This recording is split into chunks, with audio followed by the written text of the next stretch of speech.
చెప్పిన మనం చేస్తా ఉన్నా. ఆ జగన్మోహన్ రెడ్డి చెల్లెలది ఆమెను హైదరాబాద్ పాకిస్తాన్ అంటది. రాజశేఖర రెడ్డి అనే దుర్మార్గుడు ఆ వైఎస్ జగన్మోహన్ రెడ్డి తల్లి మాట్లాడుతుంది.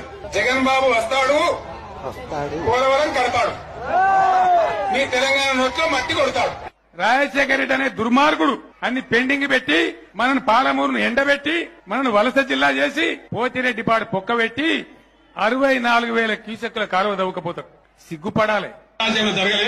కొడుకేమో ఓబులాపురం గనులు రాసిచ్చిండు, అయ్యనూరు గనులు. బిడ్డకు ఇలా తిరుగుతున్నా. ఖమ్మం జిల్లాలో ఉన్నటువంటి తెలంగాణ ప్రజల హక్కైనటువంటి అత్యంత విలువైన ఇనుప ఖనిజమైనటువంటి బయ్యారం 1,47,000 ఎకరాల భూమిని అల్లునికి బిడ్డకు రాసిచ్చింది రాజశేఖర రెడ్డి. ఏ రాజ్యం యొక్క పుణ్యం ఇది? రాజశేఖర రెడ్డి రాజ్యం యొక్క పుణ్యం. జగన్మోహన్ రెడ్డి చేసిన దందాల పుణ్యం ఇలా మొత్తం ఐఏఎస్ అధికారుల గౌరవం పోయే విధంగా వాళ్ళందరూ ఇలా జైలుండే దుస్థితి ఏ రాజ్యంలో వచ్చింది? మంత్రులు జైలులో ఉన్న సంఘటనలను గతంలో చూసినామా? మంత్రులు ఐఏఎస్ అధికారులు